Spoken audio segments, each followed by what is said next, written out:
We are starting with the chapter improvement in food resources. ठीक है। Food resources, food एक resource है। क्यों रिसोर्स है? बिकॉज वो ह्यूमन नीड्स को फुलफिल करता है। कई कैटेगरीज हैं फूड की जो हम कंज्यूम करते हैं, ये तो पता ही है आपने, पहले की क्लासेस में पढ़ा हुआ है इसके बारे में। Carbohydrates, proteins, fats, minerals, vitamin, ये कैटेगरीज हैं फूड की जो हम लोग कंज्यूम करते हैं ऑन अ डेली बेसिस। ठीक है। जैसे प्रोटीन कौन सा फूड होता है? इसको बॉडी बिल्डिंग फूड बोलते हैं। एग्जाम्पल, पल्सेस से मिलता है, मीट से मिलता है, एग से मिलता है, मिल्क से मिलता है। ये प्रोटीन्स के सोर्सेज हैं। कार्बोहाइड्रेट्स एंड फैट्स, ये एनर्जी गिविंग फूड्स होते हैं। ठीक है। तो कार्बोहाइड्रेट्स एंड फैट्स, जैसे कार्बोहाइड्रेट्स तो हमें ग्रेन से मिलते हैं, जैसे कि cereals, cereals like wheat, rice. ठीक है। फैट्स हमें मिलते हैं कुकिंग ऑयल, उससे मिलते हैं, घी से, बटर से, इससे फैट हमारी बॉडी में आता है। Then there are vitamins and then there are minerals.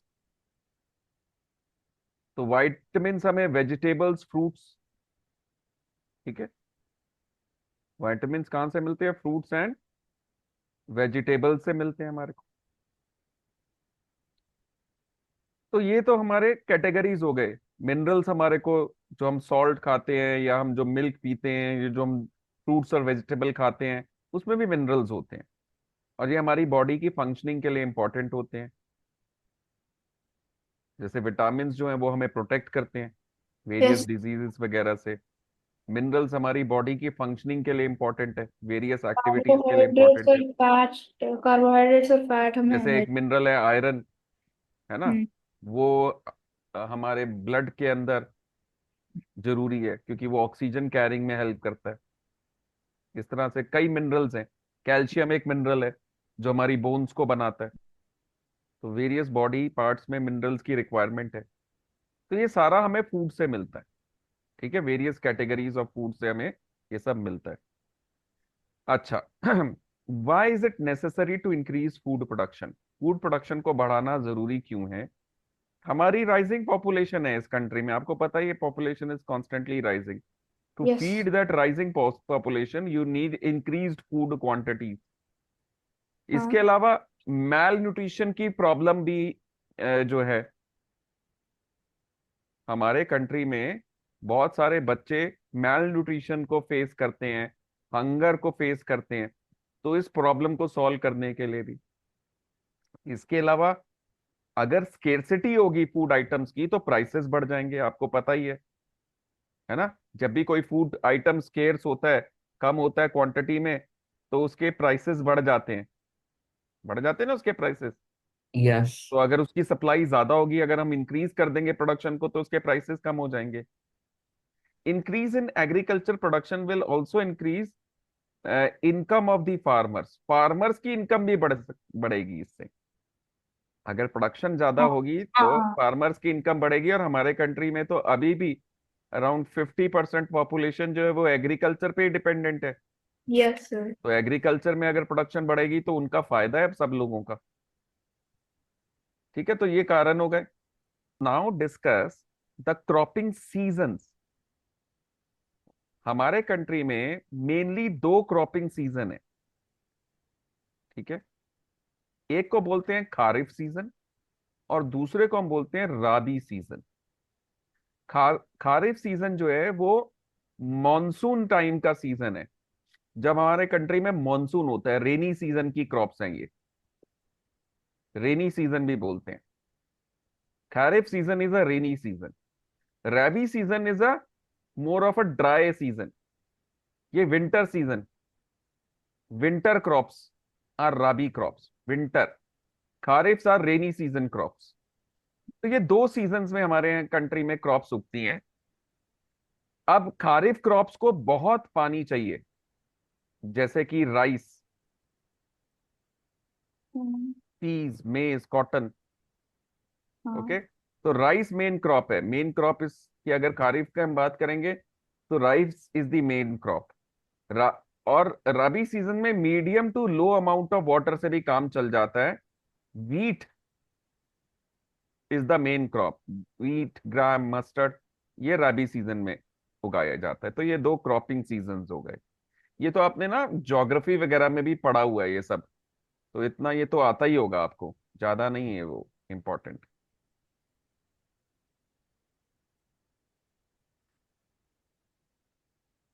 Okay, सो अगर क्रॉप की प्रोडक्शन को इंक्रीज करना है तो तीन मेन एक्टिविटीज हैं जिन पर फोकस करना पड़ता है अगर क्रॉप प्रोडक्शन को इंक्रीज करना है। एक तो crop variety improvement. Okay, crop की वैरायटी इंप्रूव की जाए, मतलब जो आप क्रॉप उगा रहे हो वो अच्छी वैरायटी की हो, यानी उसमें डिजीज कम लगता हो, उसकी प्रोडक्शन ज्यादा होती हो, वो पानी कम यूज करती हो। तो क्रॉप की वैरायटी की इंप्रूवमेंट की जाए। Then comes crop production improvement, यानी जब क्रॉप उग रही है उस हम्म, तरह उसको कैसे इंप्रूव किया जा सके, क्रॉप की प्रोडक्शन को इंप्रूव कैसे किया जा सके। How can we add more and more areas under cultivation, even those areas which are dry like Rajasthan, वहां पे भी क्रॉप्स को कैसे उगाया जा सकता। एंड हाँ। Then comes crop protection in management, यानी जब क्रॉप्स उग रही होती हैं तब उन पर अटैक भी होता है, वेरियस इंसेक्ट्स, हाँ। Various pests. Diseases, various pests start attacking them. तो उसको प्रोटेक्ट कैसे किया जाए, तो वैरायटी को कैसे इंप्रूव किया जाए, प्रोडक्शन के दौरान कैसे प्रोडक्शन को इंप्रूव किया जाए जब वो उग रही हैं ग्रोथ के दौरान, और उनको प्रोटेक्शन कैसे की जाए एट द टाइम जब वो फील्ड में क्रॉप्स की तरह है, और फिर उनकी स्टोरेज के टाइम पर भी उनको कैसे प्रोटेक्ट किया जाए कि स्टोर्ड आइटम्स भी खराब ना हो, आपकी कोल्ड स्टोरेज हो और ये सब चीजें। ठीक है, इसका ले लो आप स्क्रीनशॉट। फिर हम बात करते हैं इसमें कि क्रॉप वैरायटी इंप्रूवमेंट क्या होती है। ओके, देखो, वैरायटी का क्या मतलब होता है आप ये समझते हो, do you understand? Yes. Yes sir. कुछ एग्जाम्पल दो वैरायटी के लिए आप, क्रॉप से रिलेटेड। वैरायटी के फिर like growing multiple crops.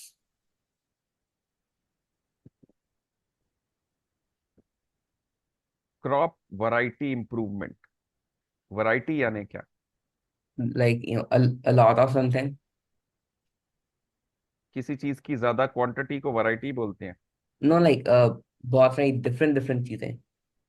They're like मतलब some मतलब wheat and some grains and some other wheat, some crops. Bean, some carrot, some. Okay, Yes.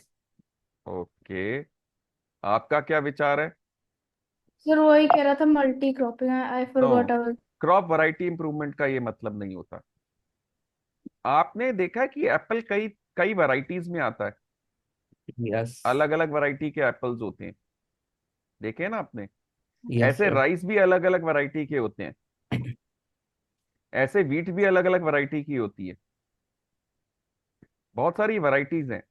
कुछ वैरायटीज ऐसी होती हैं जिनकी पैदावार ज्यादा होती है, कुछ वैरायटीज ऐसी होती हैं जो कि डिजीज रेजिस्टेंट होती हैं, आसानी से उनको डिजीज नहीं लगती उगते समय। हम ऐसी वैरायटी की बात कर रहे हैं कि एक ही क्रॉप की अलग अलग टाइप्स, अगर ऑरेंज है तो उसी की अलग अलग टाइप्स हो गई, एप्पल है तो उसकी भी अलग अलग वैरायटीज हो गई। बनाना भी कई तरह के आते हैं, छोटे बड़े, अलग तरह के बनानास देखे होंगे आपने, एप्पल भी अलग अलग तरह के देखे होंगे। कुछ ग्रीन हाँ। एप्पल होते हैं, कुछ गोल्डन एप्पल होते हैं, कुछ रेड एप्पल होते हैं, कुछ, है ना, अलग से एप्पल होते हैं। तो एप्पल की भी कितनी अलग अलग वैरायटी होती है, आपने सब ट्राई किया होगा अलग वैरायटीज को। ग्रेप्स की भी अलग अलग वैरायटी होती है, कुछ ग्रीन होते हैं, कुछ ब्लैक ग्रेप्स होते हैं, कुछ पर्पल ग्रेप्स होते हैं। होती हम्म। है ना अलग अलग वैरायटी ग्रेप्स की भी। सर ठीक है, बेरी। क्या कह रहे हो? कुछ नहीं। तो हम इसकी बात कर रहे हैं, क्रॉप वैरायटी यानी एक ही क्रॉप की अलग अलग variety. Why do we need this variety? क्योंकि उनमें से हमें चूज करना होगा वो जो पैदावार ज्यादा दें, यानी जो ज्यादा प्रोड्यूस करें, और डिजीज भी से भी बचे रहें, इंसेक्ट और पेस्ट से भी रेजिस्टेंट हो, किसी भी टेम्परेचर और एनवायरमेंटल कंडीशन में आसानी से उग पाए। ये सारे फीचर्स ये सारे फीचर्स एक ही क्रॉप, एक ही टाइप की वैरायटी में नहीं हो सकते। तो साइंटिस्ट का काम क्या होता है, जो एग्रीकल्चरल साइंटिस्ट होते हैं उनका काम क्या होता है? उनका काम ये होता है कि ऐसी वैरायटी प्रोड्यूस की जाए जिसमें सारे के सारे जो बेनिफिशियल फीचर्स हैं वो एक ही जगह इकट्ठे हो जाएं, कि वो डिजीज से भी फाइट कर पाए, वो प्रोडक्शन भी ज्यादा दे पाए, वो पानी भी कम ले, वो हॉट कंडीशंस में भी आसानी से ग्रो कर पाए, वो ड्राई कंडीशंस में भी आसानी से ग्रो कर पाए, लेस फर्टाइल सॉइल में भी ग्रो हो सके, ऐसे ऐसे फीचर। तो अलग अलग वैरायटीज में जो जो फायदे की चीजें हैं, अगर वो सारी एक ही जगह इकट्ठी कर लें तो एक ऐसी वैरायटी आ जाएगी हमारे पास, एक ऐसी आ जाएगा क्रॉप आ जाएगी जिसमें वो सारे बेनिफिट्स होंगे जो कि अलग अलग वैरायटी में थे। समझ आ रही है बात मैं क्या कहना यस। चाह रहा हूं? अब इस प्रोसेस को करने के लिए हम दो तरीके यूज कर सकते हैं। One is called as hybridization, the second is called as genetic modification। एक क्या है? हाइब्रिडाइजेशन, और दूसरा क्या है? Genetic modification. हाइब्रिडाइजेशन देखो पहले क्या होता है उसको समझते हैं। It is a process of crossing to dissimilar plants, ठीक है, by the process called cross pollination. एक प्रोसेस है जिसको हम बोलते हैं क्रॉस पॉलिनेशन।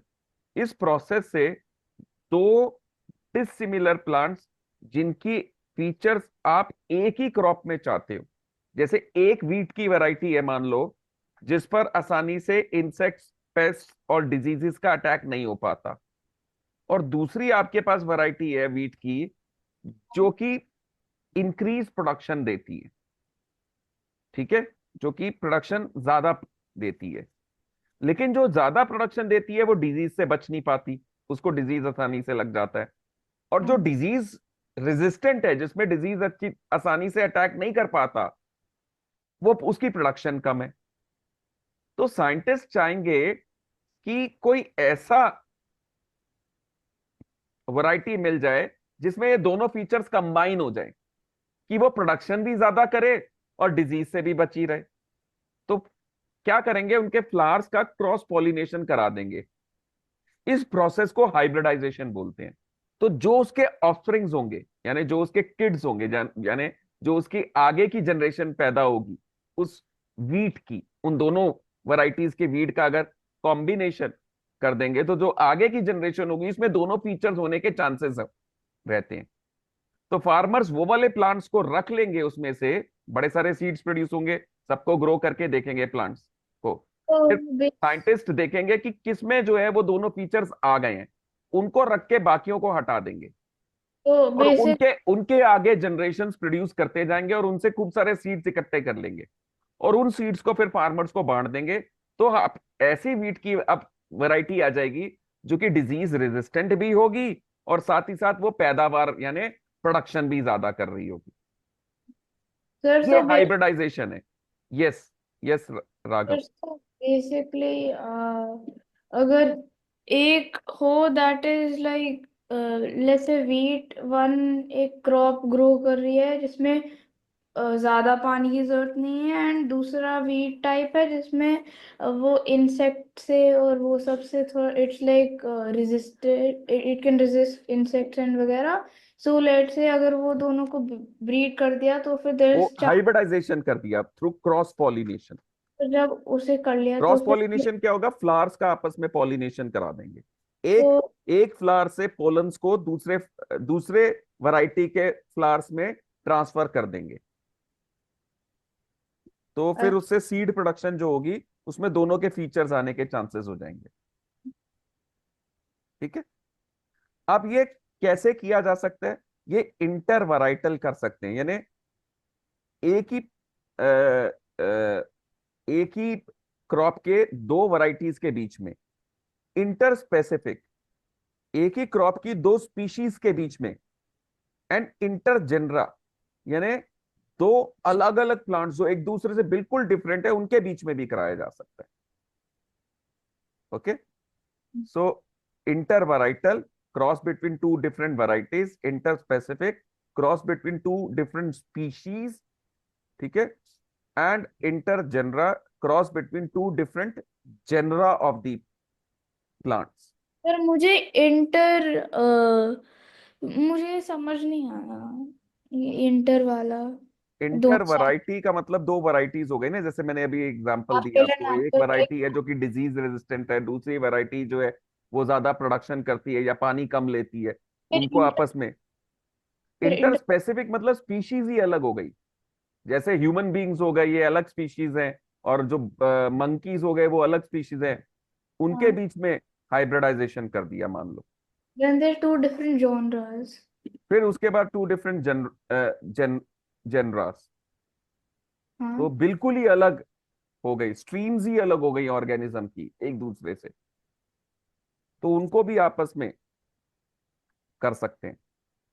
ज्यादातर वैसे इंटर वैराइटल ही किया जाता है, ज्यादातर इंटर वैराइटल करते हैं, इंटर स्पेसिफिक इंटर जनरा थोड़ा कम करते हैं, लेस करते हैं। जैसे कभी आपने ये सुना है फ्रूट होता है कीनू, तीनों ever soon. Heard of a fruit called kinnow? Yes, sir. It is a combination of sweet lime and orange. ये लैब में हाइब्रिडाइज्ड क्रिएटेड फ्रूट है, वो इंटर स्पेसिफिक है, दो अलग अलग स्पीशीज के बीच में ये बनाया गया। ओके,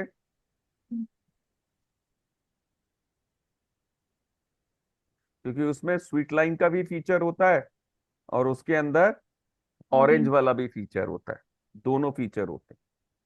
स्वीट लाइम यानी मौसमी, सुना है कभी आपने मौसमी? हाँ, मौसमी सुना है। हाँ बस वही। अच्छा, आई। Next is genetic modification. अब यही चीज करनी है आपने, लेकिन एक मोर साइंटिफिक मेथड है जिसमें इंटेंस लेबोरेटरी साइंस चाहिए होती है, by introducing desired genes from one plant into another. अब हमें पता है कि हर एक प्लांट के अंदर जो उसके फीचर्स होंगे वो उसके अंदर प्रेजेंट जीन्स की वजह से होते हैं। ये फर्स्ट चैप्टर में आपने पढ़ा है बायो के अंदर कि न्यूक्लियस के अंदर जीन्स होते हैं जो पूरे बॉडी के स्ट्रक्चर और फंक्शन को डिफाइन करते हैं, उसमें इंफॉर्मेशन होती है बॉडी के लिए, हेरिडिटरी इंफॉर्मेशन होती है। हेरिडिटरी इंफॉर्मेशन होती जस्ट पास है डाउन ना, बाय। तो और ये हर एक फीचर के लिए एक पर्टिकुलर जीन होता है। तो क्या करेंगे, मान लो एक हमारे पास ऐसा प्लांट है जो कि डिजीज रेजिस्टेंट है, तो जो डिजीज रेजिस्टेंस वाला जो जीन होगा वो दूसरे प्लांट में रिप्लेस मार देंगे। उसके डिजीज रेजिस्टेंट वाला जो जीन है वो वीक है, वो इतना अच्छा काम नहीं करता, तो उसका वाला जीन हटा के उसकी जगह जो डिजीज रेजिस्टेंस वाला प्लांट है उसका जीन निकाल के उसमें डाल देंगे। ठीक है, how they do it, the scientist do it by slicing the DNA, DNA slicing के थ्रू करते हैं ये। ओके, तो ये हाईली लैब ओरिएंटेड, मतलब पूरा उसके लिए रिसर्च लैब चाहिए जहां पर ये माइक्रोस्कोप्स के नीचे ये सारा काम होता है। ओके, तो ये जेनेटिक मॉडिफिकेशन है, देर आर टू मेथड्स, और आउटकम सेम ही है, आउटकम सेम ही है। क्या? प्रोडक्शन ऑफ सच प्लांट जो कि इंप्रूव्ड वैरायटी हो। अब किन चीजों के लिए क्रॉप वैरायटी इंप्रूवमेंट करी जाती है, let us look at that. कौन सी ऐसी चीजें हैं जिनको जिनके लिए करना है? एक तो हायर ईल्ड, आपको एक ऐसा प्लांट चाहिए जो कि प्रोडक्शन ज्यादा देता हो। तो इंप्रूव क्वालिटी, यानी जो आपका प्रोड्यूस है उसकी क्वालिटी को इंप्रूव करना। ठीक है, अब ये जो क्वालिटी है वो तो डिपेंड करता है क्रॉप टू क्रॉप। कुछ इंपॉर्टेंट क्वालिटीज जैसे व्हीट के अंदर बेकिंग क्वालिटी, यानी जो रोटी बने वो सॉफ्ट, वो अच्छे से बेक होकर के आपकी ब्रेड ब्रेड बने, आपकी रोटी बने। पल्सेस के लिए प्रोटीन क्वालिटी, अच्छी क्वालिटी के प्रोटीन हो उसमें। ऑयल सीड्स के लिए ऑयल अच्छी क्वांटिटी में और क्वालिटी में निकले ऑयल उसके अंदर। फ्रूट्स एंड वेजिटेबल में प्रिजर्विंग क्वालिटी, यानी ज्यादा समय तक बिना खराब हुए उसको स्टोर किया जा सके, कुछ ऐसे उसमें फीचर्स हों। तो इन फीचर्स के लिए किया जा सकता है। फिर बायोटिक एंड एबायोटिक रेजिस्टेंस के लिए भी किया जा सकता है। जैसे कि बायोटिक रेजिस्टेंस यानी डिजीज, पेस्ट और इन्फेक्शंस के अगेंस्ट वो मोर एक्टिव हों और अपने आप को बचा पाएं। ऐसे फीचर्स आप चाहोगे कि आपके नई क्रॉप जो आप हाइब्रिडाइजेशन के थ्रू प्रोड्यूस कर रहे हो उसमें आए। एबायोटिक रेजिस्टेंस यानी ड्राई कंडीशंस हो गई, और हॉट और कोल्ड वेदर में भी वो सरवाइव कर पाए, ये सारे जो हो गए वो एबायोटिक कंडीशंस हो गई। तो factors that can reduce crop production, उनके अगेंस्ट वो रेजिस्ट कर सकें। जैसे डिजीज, इंसेक्ट्स, नीमाटोड्स, वर्म्स वगैरह अटैक करते हैं, तो वो सर क्या होता है? वर्म्स वर्म्स कीड़े अच्छा। जो रेंगते हैं ना, कीड़े जैसे अर्थवर्म। ऐसे ही abiotic factor like drought, salinity, water logging, heat and cold, frost, ये सारे भी क्रॉप की प्रोडक्शन को कम कर सकते हैं। तो आपकी इसके अगेंस्ट रेजिस्टेंस चाहिए आपको। एक बार ऊपर जा ठीक है, सकते हो? रेजिस्टेंस का मतलब कि उससे अपने आप को बचा पाए प्लांट। ठीक है, तो varieties of crops are developed which can resist biotic and abiotic factors harming the crops। मैं अभी ना ऊपर कर दूंगा, तब आप ले लेना स्क्रीनशॉट्स इसके। ठीक है, अभी पहले डिस्कस कर लेते हैं इसको। Other factors, maturity duration.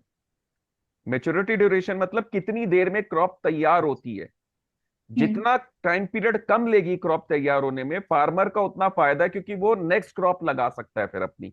हाँ। तो वो एक साल में फिर ज्यादा बार अपने क्रॉप्स उगा सकता है। So duration of maturity should be short because it allows farmer to grow many crops in rotation in a year। तो कॉस्ट ऑफ प्रोडक्शन इससे कम हो जाएगा। और यूनिफॉर्म मेच्योरिटी हेल्प करती है वेस्टेज ड्यूरिंग हार्वेस्टिंग।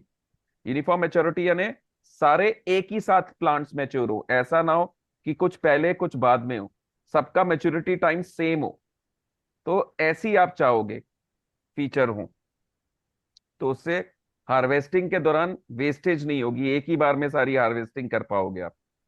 हाँ। एडवांटेज क्या होगा मेच्योरिटी ड्यूरेशन को ध्यान में रखने के लिए, रखने से क्या एडवांटेज मिलेगा? एक तो मल्टीपल क्रॉप्स, एक ही ईयर में ज्यादा क्रॉप्स ले पाएंगे, लेस कॉस्ट ऑफ प्रोडक्शन होगा, और यूनिफॉर्म मेच्योरिटी होगी तो वेस्टेज कम होगी। ये एडवांटेजेस हैं मेच्योरिटी ड्यूरेशन के। ठीक है, वाइडर अडेप्टेबिलिटी, नेक्स्ट जो फीचर है वो है वाइडर अडेप्टेबिलिटी। वाइडर अडेप्टेबिलिटी का मतलब हो गया कि हमारे जैसे कंट्री में बहुत अलग अलग क्लाइमेटिक कंडीशंस हैं, अलग हाँ। अलग सॉइल कंडीशंस हैं। गर्मी वाइडर अडेप्टेबिलिटी का मतलब हो गया कि वो इन सारे अलग अलग कंडीशंस में भी आसानी से ग्रो कर पाए। हाँ। इसको हम वाइडर अडेप्टेबिलिटी बोलते हैं। ठीक है, इसके अलावा डिजायरेबल एग्रोनॉमिक कैरेक्टरिस्टिक, ये बड़ा इंपॉर्टेंट है, वेरी वेरी इंपॉर्टेंट। इस पे क्वेश्चन जरूर आता है। एग्रोनॉमिक का मतलब क्या? एग्रोनॉमिक का मतलब हो गया बॉडी डिजाइन, बॉडी अच्छा। Shape and structure. Body shape and body structure is agronomic. Hmm. जैसे अगर कुछ प्लांट्स ऐसे होते हैं जो ज्यादा टॉल होते हैं और जिनकी बहुत सारी ब्रांचेस होती हैं, ऐसी जो हैं, ऐसा फीचर आपको फॉडर क्रॉप्स के लिए चाहिए। कौन से क्रॉप्स? फॉडर फॉड। क्रॉप, फॉडर क्रॉप वो होता है हाँ। जो आप कैटल हाँ। के लिए ग्रो करते हैं, जो फॉडर बनाता है, हाँ समझ में जो आया। फॉडर बनाता है। ठीक है, फॉडर इज व्हाट कैटल ईट। दूसरा फीचर आपको चाहिए ड्वार्फनेस। ड्वार्फनेस आपको कौन से क्रॉप्स के लिए चाहिए? सीरियल क्रॉप्स के लिए चाहिए। बिकॉज ये जो है, it will take up less nutrients from the soil. Dwarf होगा, छोटा होगा हाइट में प्लांट, तो वो न्यूट्रिएंट्स कम खींचेगा, सॉइल हम्म। फर्टिलिटी बनी रहेगी इससे। ओके, सॉइल फर्टिलिटी बनी रहेगी। So agronomic is body shape and body structure. तो ये सारे फीचर्स हो गए हमारे जिनके लिए हाइब्रिडाइजेशन किया जाता है। अच्छा, अब कैसा क्रॉपिंग सिस्टम फार्मर्स फॉलो कर रहे हैं और प्रोडक्शन की कौन सी मेथड्स को वो फॉलो कर रहे हैं, वो किन फैक्टर्स पे डिपेंड करेगा। एक तो लैंड अवेलेबिलिटी की, फार्मर के पास लैंड कितनी है। अगर लैंड बहुत बड़ी होगी तो वो बड़ी बड़ी मशीनें लगाएगा, ट्रैक्टर लगाएगा और सब लगाएगा। छोटा होगा तो वो छोटा चीजें यूज करेगा। फिर मनी अवेलेबिलिटी, कि फार्मर के पास पैसा कितना है। अगर पैसा होगा तो वो फर्टिलाइजर्स, इंसेक्टिसाइड, पेस्टिसाइड ये सब खरीदेगा। अगला है having information about various agriculture, कि पढ़ा लिखा है फार्मर या अनपढ़ है, उसको समझ है, उसको आता है कि नहीं आता, ट्रेंड है फार्मर की अनट्रेड फार्मर है। ये सब फैक्टर्स भी उस पर इफेक्ट करेंगे। फिर मनी जो है वो इंपॉर्टेंट रोल प्ले करती है। मनी कैसी कितनी अवेलेबल है, उसके बेसिस पर फार्मर तीन तरह की एग्रीकल्चरल प्रैक्टिसेस को फॉलो कर सकता है। मनी कम होगी तो नो कॉस्ट प्रोडक्शन। हम्म। मनी है ही नहीं ज्यादा, फार्मर बहुत ही गरीब है तो नो कॉस्ट प्रोडक्शन करेगा। थोड़ा सा पैसा है बट बहुत नहीं है तो लो कॉस्ट प्रोडक्शन करेगा। और अगर रिच फार्मर है तो वो हाई कॉस्ट प्रोडक्शन करेगा। हम्म। हाई कॉस्ट प्रोडक्शन का मतलब हो गया HYV सीड्स यूज कर रहा है, और वो इंसेक्टिसाइड पेस्टिसाइड्स यूज कर रहा है, और वो यूज कर रहा है आपका ट्रैक्टर्स, कंबाइंस, मशीनरीज वगैरह यूज कर रहा है एग्रीकल्चर की। ये सब चीजें ठीक है। करें आगे। अब nutrients for the plant, plant के लिए न्यूट्रिएंट्स क्या हैं और कहाँ से आते हैं ये न्यूट्रिएंट्स, उनका यूसेज क्या है। ठीक है, ये इंपॉर्टेंट पार्ट है। Nutrients for the crops, hmm. Why are these nutrients needed. जैसा कि हमारी बॉडी को चाहिए न्यूट्रिएंट्स, ऐसे ही प्लांट को भी तो चाहिए। सो हाँ। It is needed for development, it is needed for growth, and it is needed for the wellbeing of the plant just like us.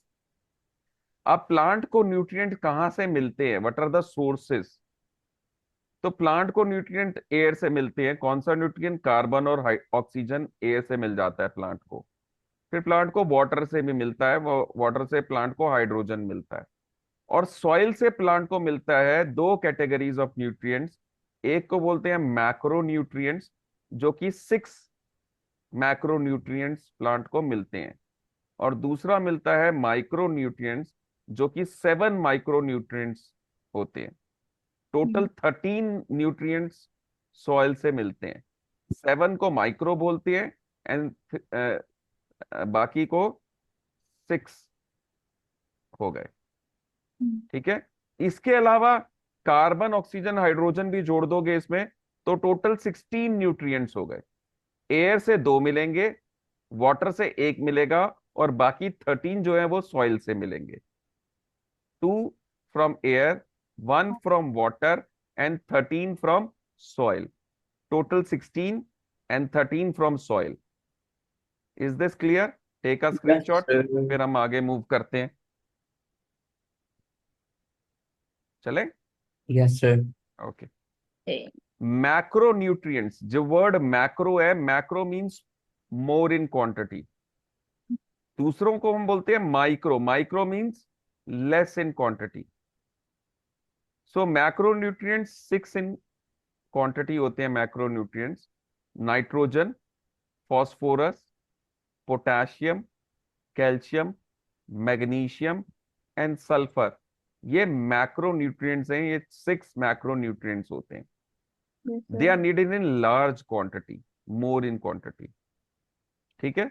Micro nutrients में iron, manganese, boron, zinc, copper, molybdenum, chlorine, they are needed in less in quantity, इसलिए micro nutrients हैं। Got it? Yes, sir. Okay. So अब ये nutrients कैसे farmers देंगे अपनी crops को, अब उसको देखना है। तो with we are going to studies manures and fertilizers. Okay. Hmm. So to provide proper nutrition to crops, farmer use करते हैं मैन्योर्स एंड फर्टिलाइजर्स। ओके, तो एक बार इनका कंपैरिजन कर लेते हैं मैन्योर्स का ऑन सर्टेन बेसिस। नेचर, जैसे कि मैन्योर्स की नेचर कैसी है, तो manures are naturally occurring substances. Manure जो है वो नेचुरल है, या क्योंकि ये काव डंग से बने होते हैं, हाँ एनिमल वेस्ट से बने होते हैं, प्लांट वेस्ट होता है इसमें, ऑर्गेनिक वेस्ट बोल सकते हैं। तो ये ऑर्गेनिक नेचर के होते हैं, they are natural, they are organic, they are organic. yes, fertilizers जो है वो आर्टिफिशियल है, they are artificial, they are created in factories. Fertilizer बनाने वाली फैक्ट्रीज में इनको बनाया जाता है फर्टिलाइजर्स को। तो ऑर्गेनिक मैटर तो ऑफ कोर्स मैन्योर में ज्यादा होगा, they contain large quantity of organic matter. Fertilizers they do not contain any organic matter, उनमें कोई ऑर्गेनिक मैटर नहीं होता। न्यूट्रिएंट्स कैसे रहते हैं, मैन्योर्स के अंदर स्मॉल क्वांटिटी ऑफ न्यूट्रिएंट्स होते हैं। ओके, मैन्योर्स के अंदर न्यूट्रिएंट्स की क्वांटिटी कम होती है, जबकि fertilizers are loaded with nutrients, इनमें न्यूट्रिएंट्स की क्वांटिटी ज्यादा होती है। इसीलिए मैन्योर आपको ज्यादा डालना पड़ता है अपनी फील्ड्स में, फर्टिलाइजर्स को थोड़ा सा ही डालने से काम चलता है। एनवायरनमेंट पे इसका इफेक्ट देखते हैं, क्योंकि मैन्योर्स ऑर्गेनिक नेचर के होते हैं, सो दे आर बायोडिग्रेडेबल, तो उनका इफेक्ट एनवायरनमेंट में इतना नहीं होता, वो इम्पैक्ट नहीं करते एनवायरनमेंट को, एनवायरनमेंट फ्रेंडली बोल सकते हो आप इसको। जबकि फर्टिलाइजर्स जो हैं ये नॉन बायोडिग्रेडेबल होते हैं, और इसलिए इनका इफेक्ट जो है वो एडवर्स होता है, बैड होता है। हाँ एनवायरनमेंट पे इनका इम्पैक्ट एडवर्स इम्पैक्ट होता है, बैड इम्पैक्ट होता है। सॉइल स्ट्रक्चर, मैन्योर्स जो हैं वो सॉइल के स्ट्रक्चर को इंप्रूव करते हैं, इन्हें सॉइल को इंप्रूव करते हैं, क्योंकि इसमें ऑर्गेनिक मैटर होता है, तो वो सॉइल को पोरस बनाएंगे, वो वाटर एब्जॉर्बेंट बनाएंगे सॉइल को, तो सॉइल बहुत अच्छे से बारिशों के टाइम पे वाटर को सोख पाएगी। रूट्स को ब्रीदेबिलिटी मिलती है, रूट्स अच्छी तरह से ब्रीद कर पाती हैं, तो फायदा होता है। सॉइल के स्ट्रक्चर को इंप्रूव कर देते हैं ये ह्यूमस ऐड करते हैं, it adds humus to the soil. ये माइक्रो ऑर्गेनिजम्स और जो अर्थवॉर्म्स हैं उसकी ग्रोथ में भी हेल्पफुल होते हैं ये मैन्योर्स, तो उससे भी जो है वो फायदा मिलता है। अच्छा, फर्टिलाइजर्स ये सॉइल स्ट्रक्चर को इंप्रूव नहीं करते, बल्कि ये डिग्रेड करते हैं, ये सैलिनिटी को इंक्रीज करते हैं, ये मिनरल कंटेंट को एकदम से बढ़ा देंगे। तो ये ऑर्गेनिक मैटर ना होने की वजह से they do not play any role in improving the structure of the soil, बल्कि ये सॉइल के स्ट्रक्चर को खराब करते हैं कंपेयर करने के लिए।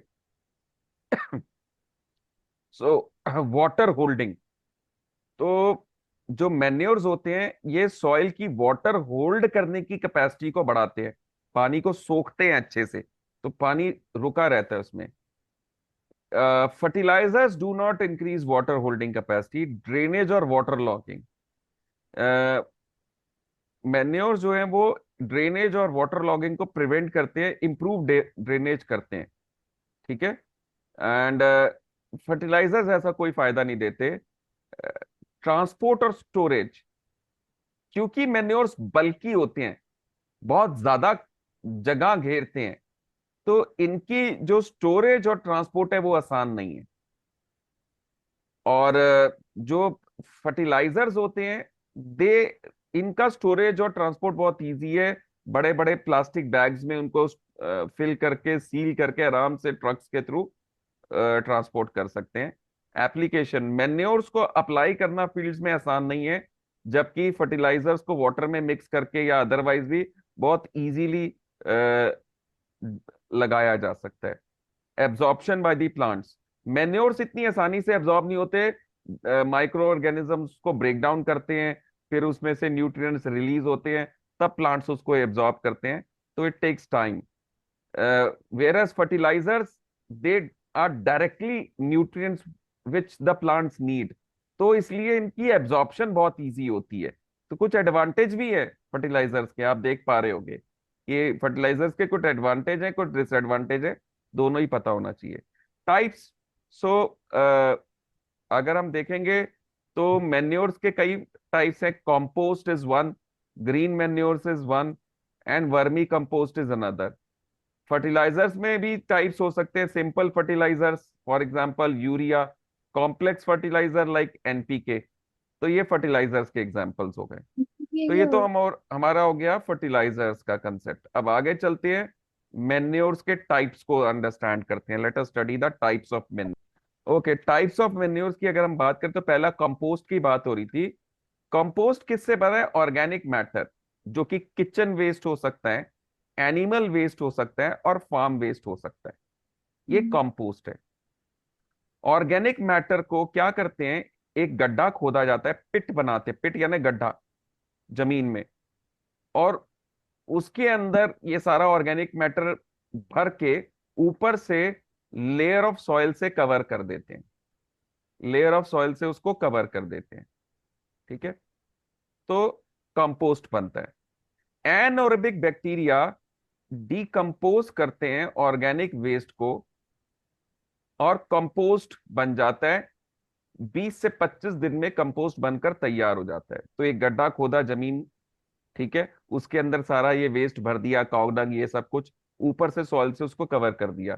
तो अंदर एयर की एब्सेंस में एनएरोबिक बैक्टीरिया धीरे धीरे उसको कंपोस्ट में कन्वर्ट कर देगा।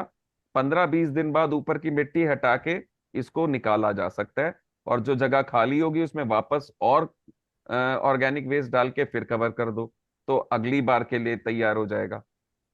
ठीक है, वर्मी कंपोस्ट की हम बात करते हैं।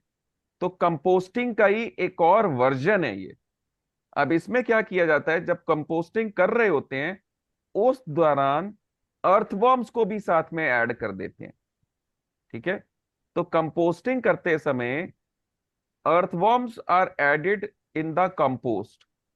ऐसा कंपोस्ट जो है वो वर्मी कंपोस्ट कहलाता है। ऐसा कंपोस्ट वर्मी कंपोस्ट का कहलाता है। अर्थवॉर्म का जो वेस्ट है, वेस्ट ऑफ अर्थवॉर्म, वो it is a good nutrient for the plants. Plants के लिए वो एक अच्छा न्यूट्रिएंट माना जाता है, इसलिए अर्थवॉर्म को इंट्रोड्यूस करते हैं। और अर्थवॉर्म्स जो है वो सॉइल को पोरस, पोरस यानी पोर्स, पोर्स यानी होल्स, सॉइल के अंदर होल्स। इसका दो फायदा है, oxygen for roots and better water absorption during rains. ये हो जाता है, तो पोरस हो जाता है। तो जो रूट्स हैं, अगर पोरस होगी सॉइल तो वो आसानी से ब्रीथ कर पाएंगी। बारिश होगी तो पानी अंदर चला जाएगा, तो रूट्स को आसानी से मिल जाएगा पानी। तो फायदा है इनका, अर्थवॉर्म्स का। ठीक है, तो ये दो फायदे हैं, एक और दो बेनिफिट्स हैं ये किसके? वर्मी कंपोस्ट के। सिंपल कंपोस्टिंग मेथड है, बस उसके अंदर अर्थवॉर्म्स और ऐड कर दिए तो वर्मी कंपोस्ट बन गया। फिर एक और तरीका है जिसको बोलते हैं ग्रीन मेन्योर। कुछ ऐसे प्लांट्स होते हैं जैसे कि सन हेम्प, नाम ये याद रखना है आपने, क्या है? सन हेम्प। और दूसरा नाम है गौर। ठीक है, ये प्लांट्स हैं जो कि क्रॉप से उगाने से पहले फील्ड में उगा दिए जाते हैं। क्या करेंगे? फील्ड में ये वाले प्लांट्स को ऐसे उगा दिया जाएगा। ठीक है, अभी क्रॉप नहीं उगाई, क्या उगा दिया? सनहेम एंड ग्वार, इसको उगा दिया। And then they are mulched. फिर क्या करना है? फिर क्या करना है कि इनको जो है वो मल्च कर देना है। मल्च का मतलब है,